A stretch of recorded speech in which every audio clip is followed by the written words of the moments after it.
We're on leaf duty again today. The pile is definitely not as great as last time. We got 2 piles going. There will be no raking from the trees today, but as you can see, most of the leaves are gone. And we actually have a squirrel's nest in the tree. Oh, right there. There's a squirrel's nest. 25 minutes today to clean up all those leaves.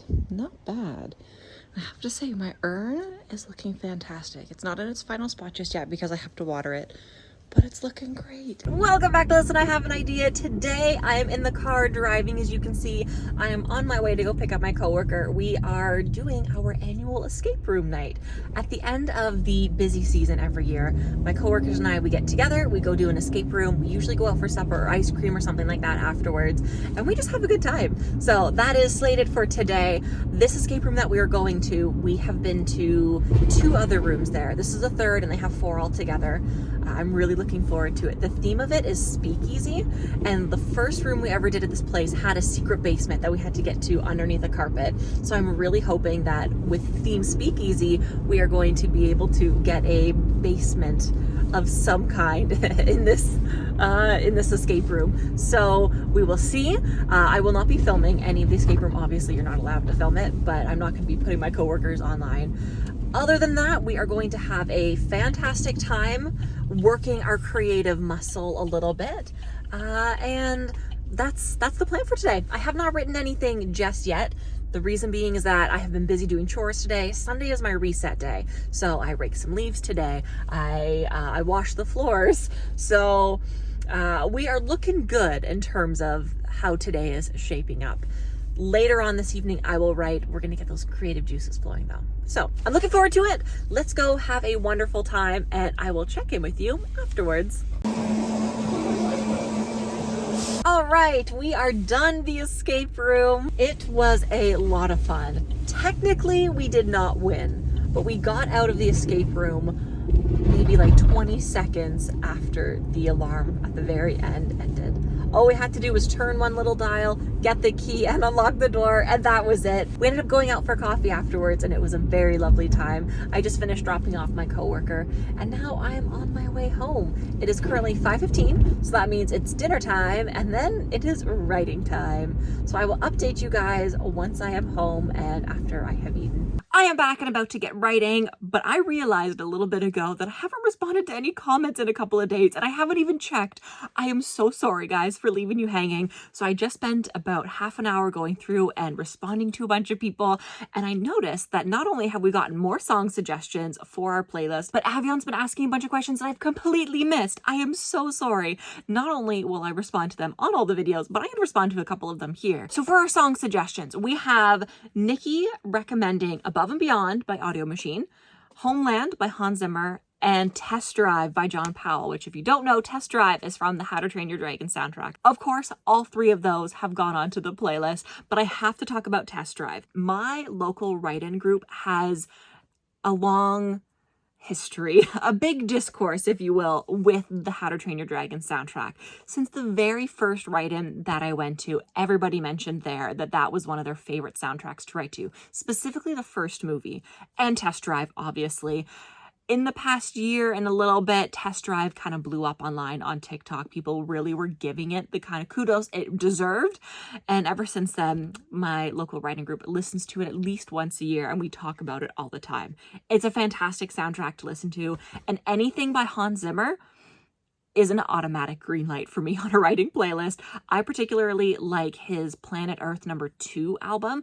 I've had that one on some of my writing playlists in previous years. I should probably add a couple of those songs to that playlist now. Moving on to all of Avian's questions. Again, I'm sorry for not responding to them sooner. So she said in a video a couple of days ago, not sure if you mentioned this before, but where is the story set? Canada, the US, a fictional place? My story is set in Seattle, obviously in the States. I am Canadian, so when I write, especially in American places, I try to generalize it. Now, the one thing that is different about my story than is in the real world is in Canada, we have universal healthcare. So part of my story that I do not discuss whatsoever, but it kind of is an underwritten rule, is that the people and the patients aren't paying these ridiculous prices for healthcare, because healthcare is something that everybody deserves, and it's not something that should be hidden behind a paywall. That's my opinion. If your opinion differs, that's okay. So it's set in Seattle.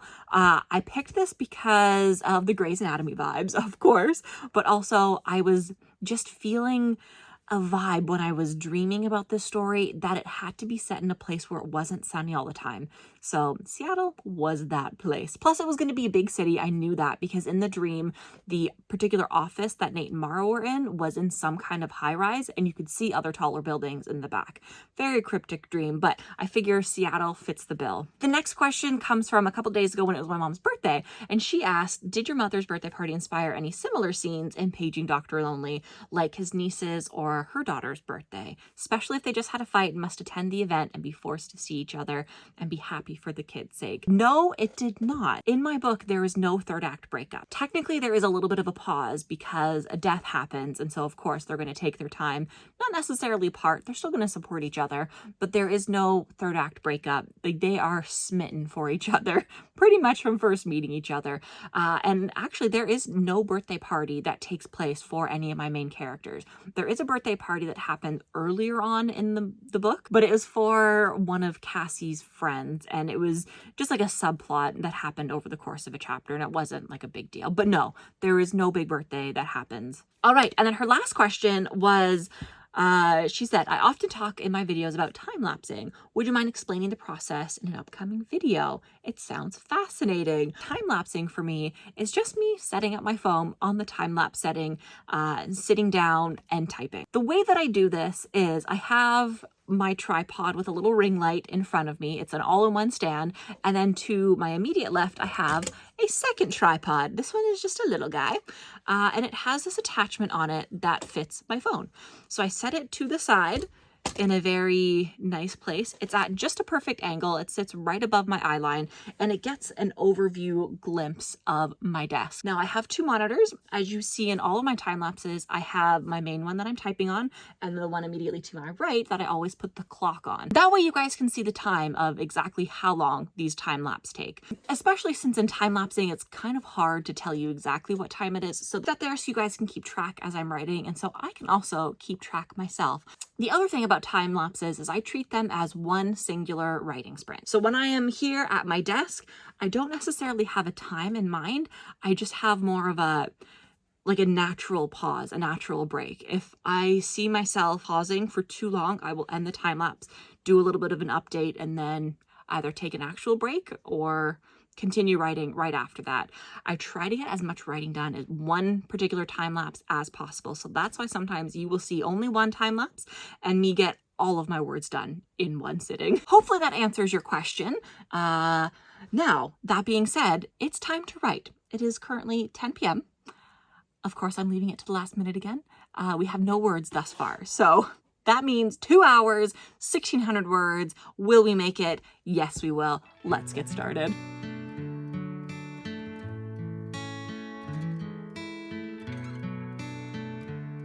11:03 and we are not quite there just yet. We're about 300 words shy. I did not realize at the very beginning of the sprint I didn't clear my words from before, so I had to go through and fix that. Everything is good now. Big mistake though, I got about halfway through the words and I just realized just now that the last maybe 500, 600 words that I wrote are in the wrong perspective. Oh my goodness. This chapter is supposed to be in Nate's perspective and I started writing in Mara's. Luckily the next chapter stays within the same time, I guess. It's just a quick change of perspective. There's nothing different about the scenes in terms of the timeline, so it'll be easy to change it back, but my goodness. Fun mistake to make. We're back at 11:23 and we finished her up for the evening at 16:81. We made it to the deadline and I figured out how to resolve everything. So I ended up fixing the mistake of the mixed perspective. The chapter I was writing obviously was meant to be in Nate's perspective, but the moment just felt so right to have it in Mara's perspective instead that I guess I just completely forgot about Nate and made it all through Mara's perspective. Luckily though, there was enough of a shift in what I was writing to be able to break it right and nice and evenly between chapters 21 and chapters 22. So I was able to adjust those words so that I'm basically starting the next chapter. Tonight, I am not going to put it into chapters 22 document, like copy and paste the words that I have adjusted. We'll save that for tomorrow, but I am very happy with how it ended. And that chapter so far, I believe, is the only major cliffhanger chapter where there's going to be like a 2-second break between when the two chapters happen. So that's good. It's all resolved. And then all the additional that I wrote for the chapter of where I moved it, I will be able to move it tomorrow into chapters 22. So that's good. That's resolved. Let's put these words onto the NaNoWriMo website. All right, 1681 today. We are feeling really good about that. And of course, we're just going to skip the timing for today. There we go. I have said it every day for the past couple of days, but I'm loving that nice division between the two lines. Today's spike definitely isn't as great as yesterday's or a couple days ago, but we're still above the daily word goal, just one day ahead. I want to see if we can push it to maybe 2 days ahead tomorrow. So we will work on that. Yesterday, I had mentioned a couple of decisions I needed to make for chapters 21 and chapters 22.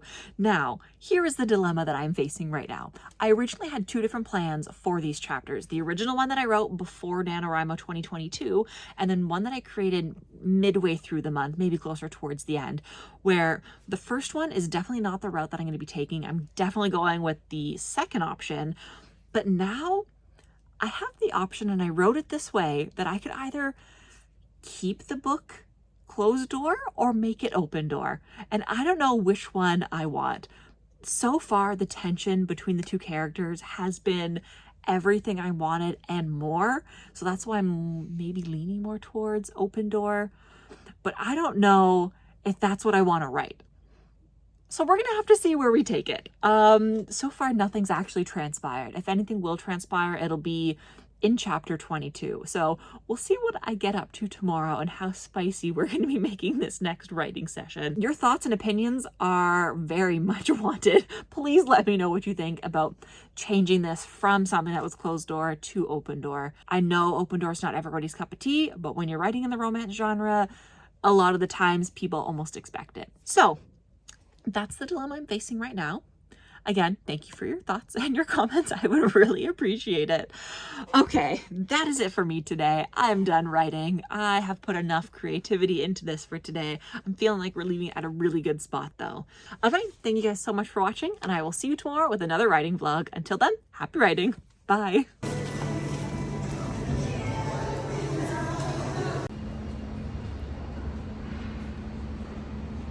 Total appreciation. All my blessings.